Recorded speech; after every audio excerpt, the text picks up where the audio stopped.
Ya, ibu-ibu masih semangat? Masih. Ya, sekarang kita sudah memasuki langkah yang ketiga ya Bu ya pada materi ini. Sekarang kita akan bermain Bu ya. Nama permainannya yaitu permainan benar dan salah ya Bu ya.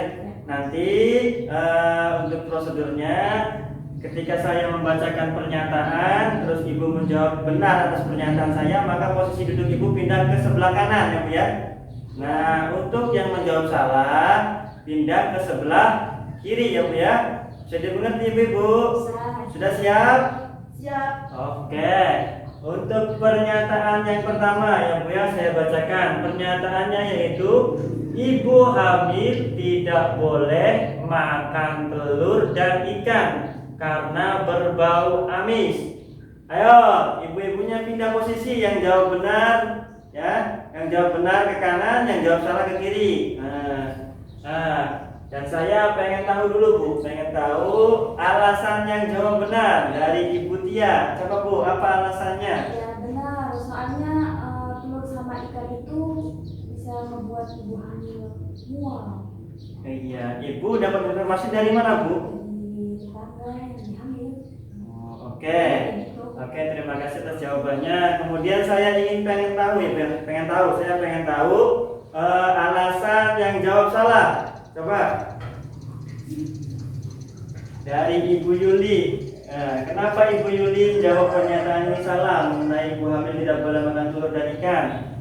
Ya justru telur sama ikan itu kan mengandung banyak protein yang baik bagi ibu hamil, Pak. Oke, Ibu Yuli dapat informasi dari mana Bu? Di buku ada, terus udah baca-baca di akun Instagram ada, Pak. Ya. Jadi ibu-ibu sebenarnya mengkonsumsi atau makan telur dan ikan itu diperbolehkan bagi ibu hamil Bu ya, karena memang kandungan dalam ikan dan telur itu yaitu mengandung protein hewani yang tinggi Bu ya, yang baik untuk kebutuhan gizi ibu hamil dan janin yang dikandung di dalam rahimnya ya Bu ya, paham? Oke, sekarang kita akan membacakan pernyataan yang kedua ya Bu ya.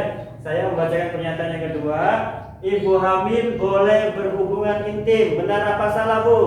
Coba pindah duduknya, yang jawab benar ke kanan, yang jawab salah ke kiri. Oke, sudah? Sudah. Ya. Kemudian saya akan tanyakan dulu ya Bu ya. Saya tanya ke Ibu Inem nih. Ibu Inem sudah menjawab benar mengenai pernyataan yang kedua. Apa Bu alasannya Bu? Benar kan, seorang istri kan wajib ya melayani suami. Maksudnya sudah menjadi kewajiban bagi seorang istri melayani suami.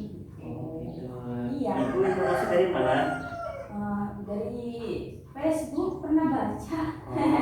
Pengguna medsos berarti ya. Oke, terima kasih Bu. Kemudian saya pengen tahu alasan yang jawab salah. Ayo, yang jawab salah Ibu Iti ya. Ibu Iti coba ya. Apa alasannya? Kenapa jawab salah? Salah karena berhubungan intim pada saat hamil ini ada yang muda ya Pak, Ya. bisa membahayakan janin.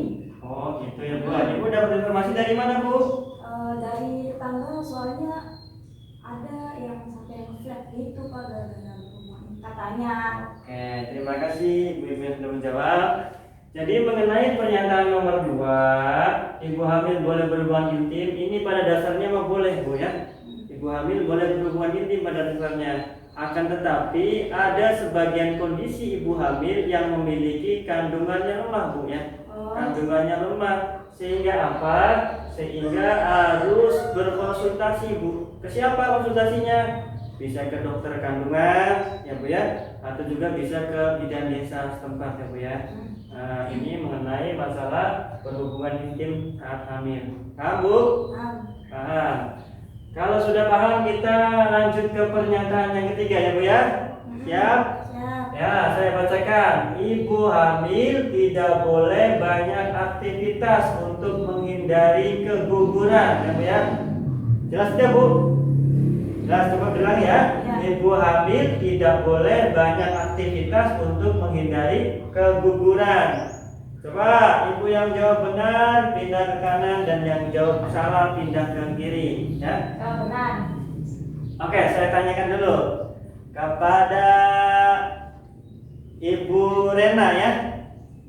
Ya, Ibu Rena, kenapa Ibu jawab benar? Alasannya apa? ibu hamil itu perlu istirahat, banyak-banyak istirahat, nggak boleh terlalu capek-capek, nanti ini bisa buncang-buncang. Oke Bu, Ibu dapat informasi dari siapa Bu? Dari Facebook. Facebook lagi, rupanya sini banyak ibu-ibu penggemar ini, pengguna medsos. Coba saya tanya yang jawab salah, yang tidak setuju dengan pernyataan ini. Ayo Ibu Meli. Ibu Meli kenapa? Karena justru ibu hamil itu harus banyak gerak biar sehat, Pak. Dari siapa Bu informasinya? Dari baca-baca lah. Baca di mana? Di Instagram kan ikutin itu akun kesehatan gitu loh. Oke. Ya Bu ya, untuk masalah pernyataan yang ketiga mengenai aktivitas ibu hamil. Jadi sebenarnya ibu hamil itu boleh melakukan segala aktivitas. Nah, akan tetapi tetap harus dibatasi. Karena apa? Karena terlalu banyak aktivitas atau ketika ibu hamil melakukan aktivitas yang terlalu berat itu juga berbahaya ya Bu ya. Berbahaya bagi kondisi janin atau kondisi kehamilannya ya Bu ya. Paham sampai sini Bu? Paham. Oke, dari 3 pernyataan ini sudah Ibu jawab dengan benar ya Bu ya. Sudah Ibu jawab dengan tepat. Kemudian ibu-ibu masih ada tidak Bu? Masih ada tidak atau Ibu pernah mendengar pernyataan atau sekilas mitos Bu ya? Mitos mengenai larangan-larangan untuk ibu hamil. Ada nggak Bu? Yang pernah mendengar? Katanya ibu hamil itu nggak boleh makan nanas, Pak. Nggak boleh makan nanas? Iya. Siapa Bu? Medsos. Medsos lagi. Jadi mengenai mitos ibu hamil tidak boleh makan nanas itu sebenarnya hanya sebuah mitos Bu ya.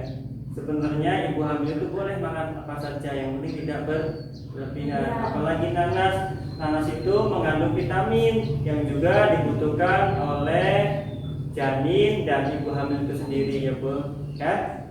Tapi perlu diketahui bahwasanya makannya jangan berlebihan ya Bu ya, karena segala sesuatu yang berlebihan itu tidak baik ya Bu ya. Oke Bu, saya ucapkan terima kasih pada ibu-ibu yang sudah mengikuti permainan benar dan salah dengan baik. Oke Bu, kita ini dulu ya Bu ya. Kita tepuk mantul dulu ya Bu ya, sebagai bentuk apresiasi kepada kita semua ya Bu ya. Bisa kan Bu tepuk mantul? Bisa. Oke, kita tepuk mantul dulu. Tepuk mantul. Mantul, mantul. Mantul, mantul. Mata betul. Selanjutnya juga saya akan membacakan kesimpulan ya Bu ya, kesimpulan pada materi ini ya Bu ya. Nah, kesimpulannya yaitu Bu, yang pertama, ibu hamil dan anggota keluarga perlu bijak dalam memilah dan memilih informasi Bu ya. Jadi harus bijak, harus bisa memilah dan memilih informasi. Kemudian Bu, kesimpulan yang kedua yaitu beberapa sumber informasi sudah dimiliki ibu hamil, misalnya di buku KIA Bu ya. Jadi setelah pulang ibu yang punya buku KIA dibuka lagi ya Bu ya. Bukunya dibuka karena di sana banyak mengandung informasi Bu. Dibaca ya Bu ya. Siap Bu? Siap. Oke. Kesimpulan yang ketiga yaitu untuk memastikan informasi tepat atau tidak, dapat bertanya pada saat mengikuti posyandu ya Bu ya, atau kelas ibu hamil. Jadi ketika kita dapat informasi, entah informasi itu dari tetangga, entah informasi itu dari medsos, kita harus tanyakan lagi ya Bu ya, tanyakan lagi kepada ahlinya, kepada ibu bidan saat posyandu atau saat kelas ibu hamil ya Bu ya. Kemudian kesimpulan yang keempat yaitu ibu hamil dan keluarga dapat mencari informasi dari sumber yang terpercaya seperti pemerintah dan ahli. Jadi jangan sampai asal mencari informasi saja ya Bu ya, harus dari informasi yang terpercaya. Oke Bu, sekarang Ibu tulis Bu, Ibu menulis ya. Ibu menulis di tabel janji diri Ibu masing-masing ya Bu ya. Nah, coba dibawa pada di bawah nggak tabel janji dirinya? Jadi Pak. Ya benar. Ibu tulis mengenai komitmen atau rencana yang akan dilakukan mengenai materi ini ya Bu ya. Ya, Ibu tulis di tabel janji diri. Silakan Bu, tulis dulu.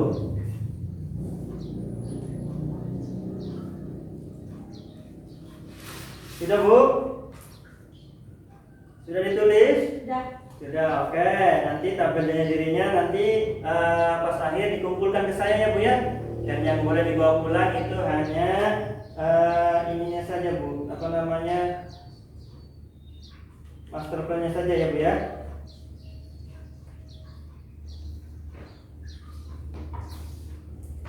Meta plan ya. Meta plan-nya dibawa pulang dan tabel dirinya nanti dikumpulkan ya Bu ya. Ya.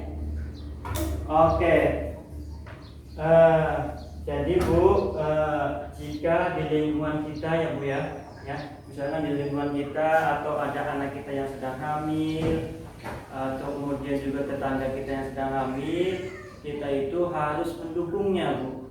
Dan salah satu cara untuk mendukungnya yaitu dengan memberikan informasi Bu ya, memberikan informasi mengenai kehamilan, mengenai hal-hal yang berhubungan dengan kehamilan kepada orang-orang yang sedang hamil di lingkungan kita, dan informasinya harus informasi yang tepat dan valid ya Bu ya. Jangan asal memberikan informasi saja ya Bu ya, padahal itu mitos. Oke Bu-ibu, itu merupakan salah satu ya Bu ya. Jadi mencari informasi yang tepat itu salah satu cara agar apa? Agar tumbuh kembang janin bisa optimal dan anak terhindar dari yang namanya stuntingnya. Ibu-ibu, saya ucapkan terima kasih banyak sudah mengikuti kegiatan ini dari awal sampai akhir. Ya, tadi tabel janji diri akan dikumpulkan ya Bu, saya Bu ya. Sekali lagi saya ucapkan terima kasih dan sampai ketemu di pertemuan berikutnya Bu ya. Assalamualaikum warahmatullahi wabarakatuh. Waalaikumsalam warahmatullahi wabarakatuh.